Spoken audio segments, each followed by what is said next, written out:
Baik, Assalamualaikum warahmatullahi wabarakatuh. Bertemu lagi kita pada kuliah metodologi penelitian. Ini pertemuan ketujuh. Saya kasih judul cover letter bagian pertama. Cover letter bagian pertama. Baik, apa itu cover letter?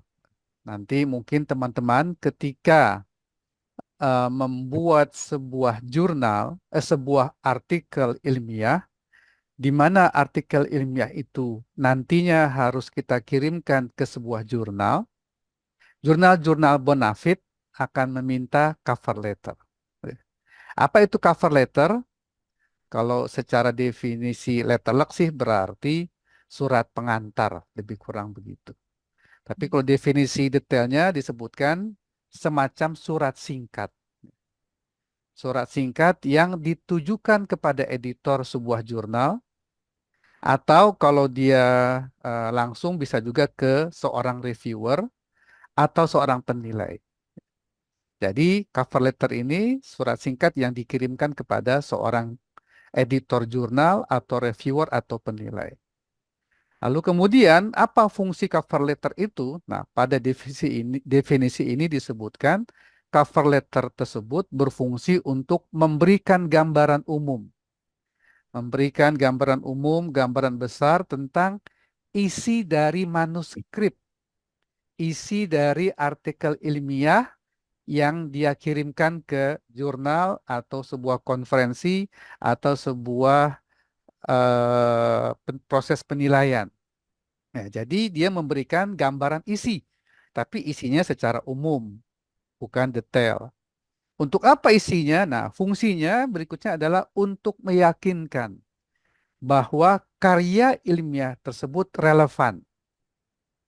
Kalau kalau dikirimkan ke sebuah jurnal, misalnya jurnal tentang elektro, maka isinya harus tentang elektro, relevan. Kalau dikirimkan ke sebuah conference internasional, jika isinya elektro, maka dikirimkan kepada conference internasional yang temanya memang elektro, jadi relevan. Pertama itu. Kedua, orisinal. Untuk menunjukkan bahwa karyanya orisinal, maka dia harus menyatakan dalam nanti isi-isi poin-poin cover letternya bahwa manuskrip atau artikel ilmiah itu memang pekerjaannya secara pribadi. Maka disebut dengan orisinal.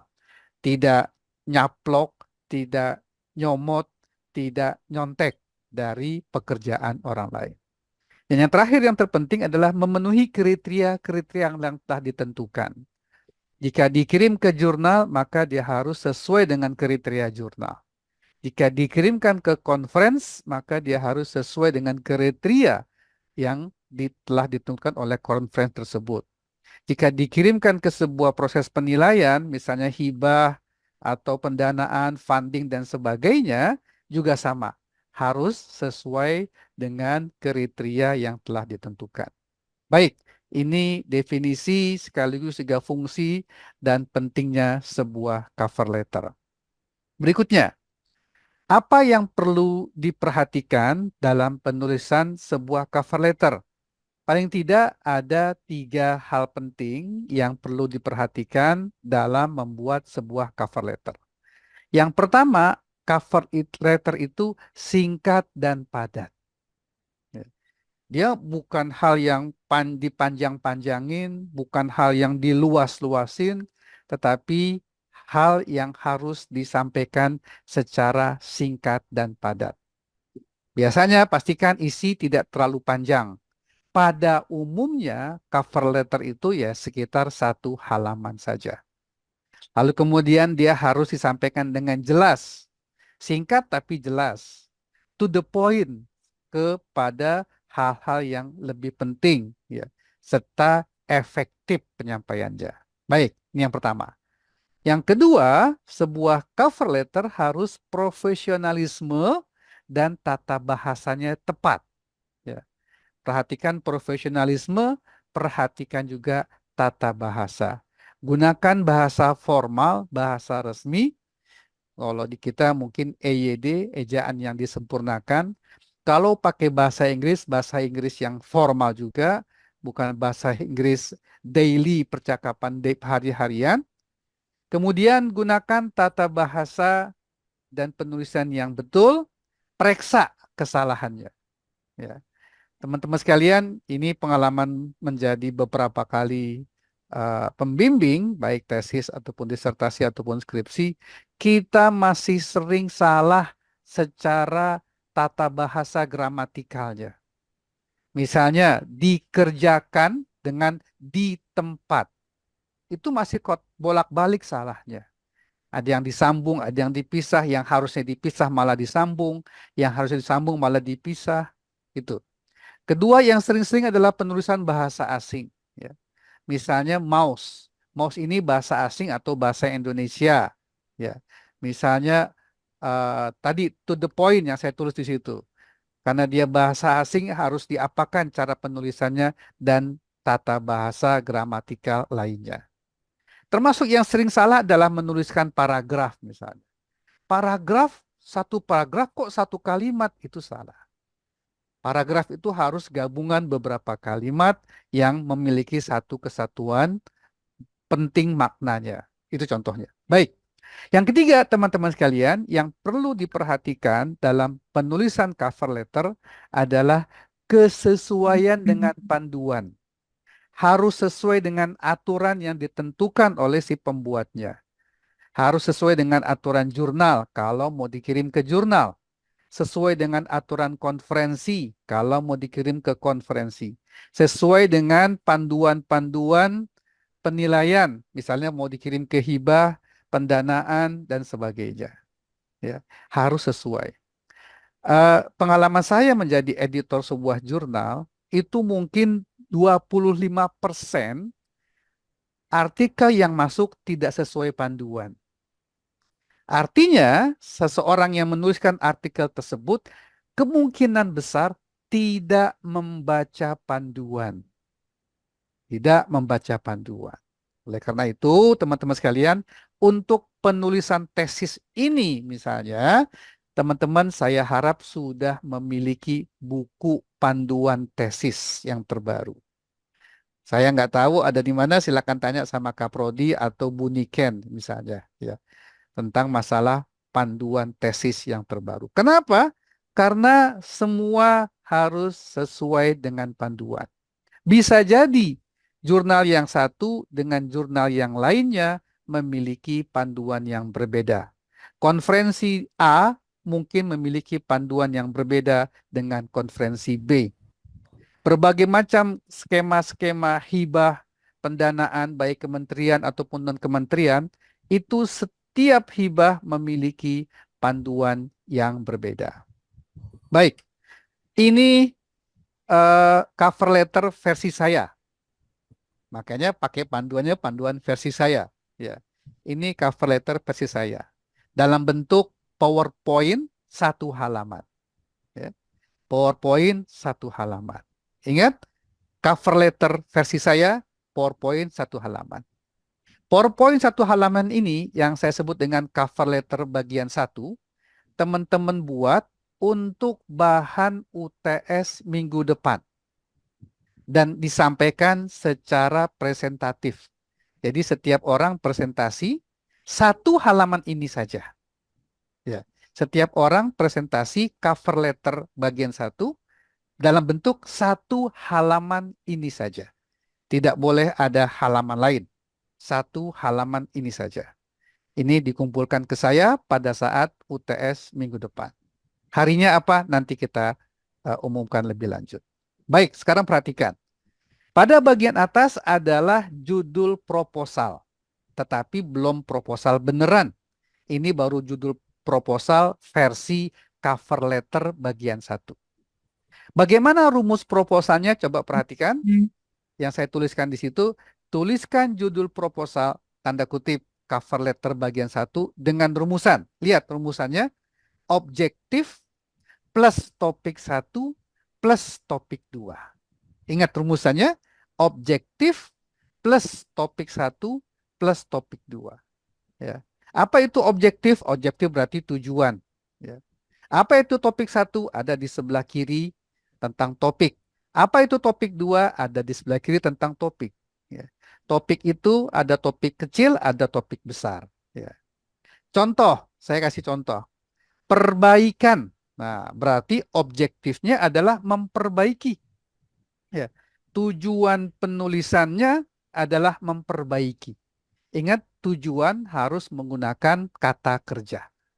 Objektif itu kata kerja yang dibendakan. Memperbaiki itu kata kerja. Perbaikan adalah kata kerja yang dibuat menjadi kata benda.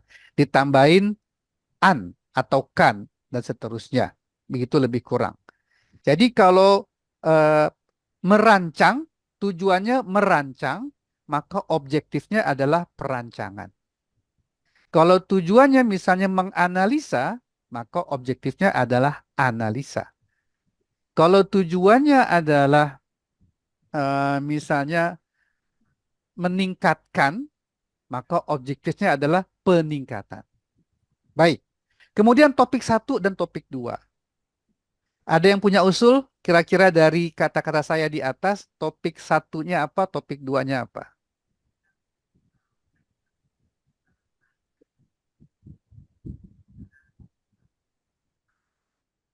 Halo? Ada yang punya usul? Kira-kira topik 1 atau topik besarnya apa, topik kecilnya apa?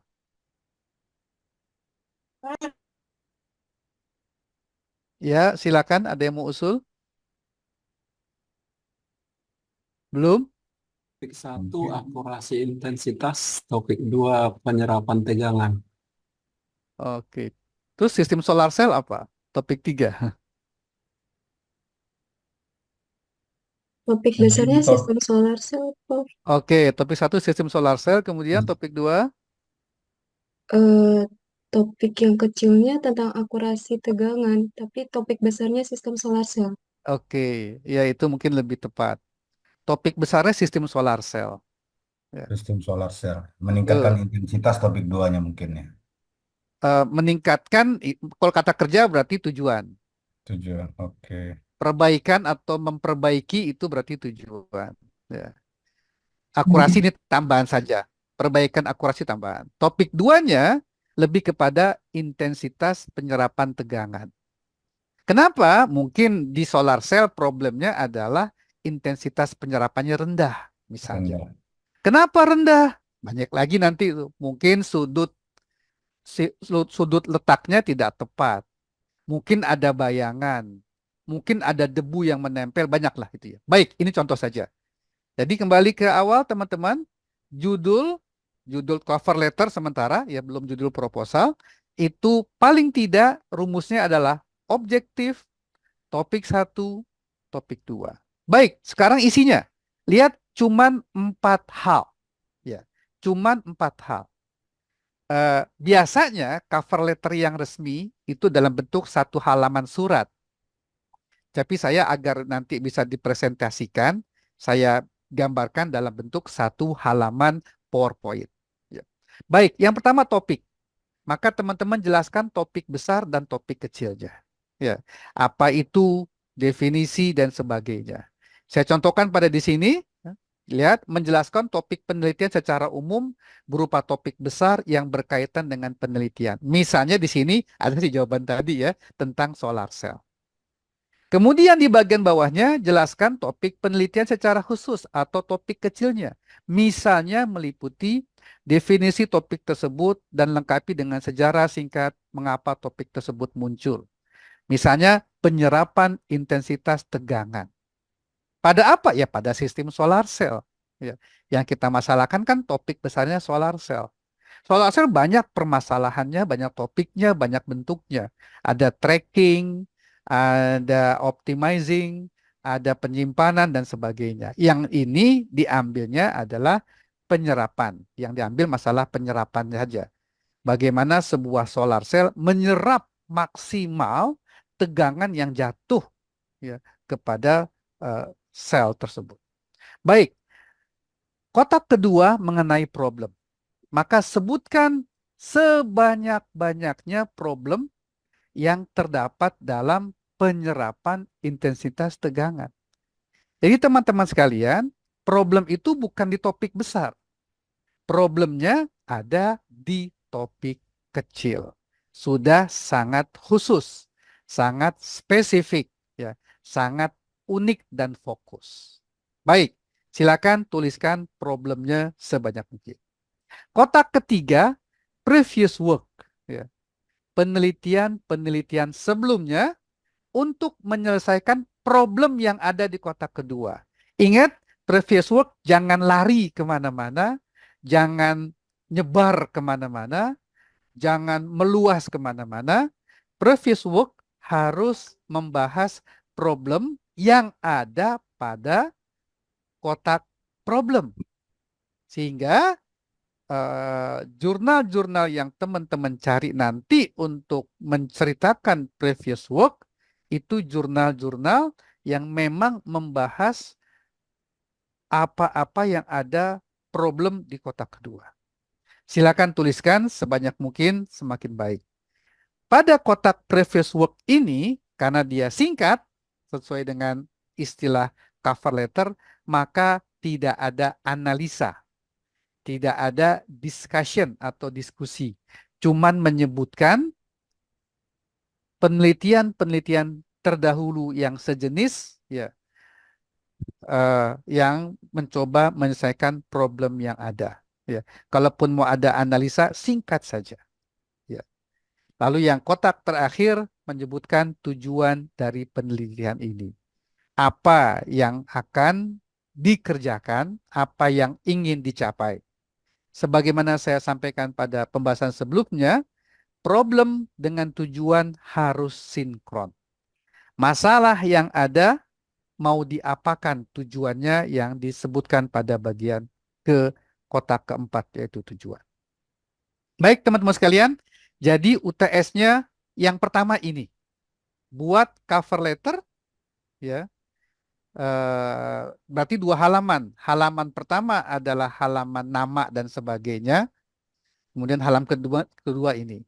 Nanti ini akan dipresentasikan masing-masing orang singkat saja.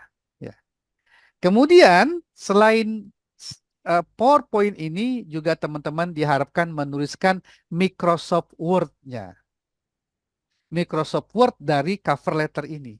Yang berarti uraiannya harus lebih detail daripada cover letter.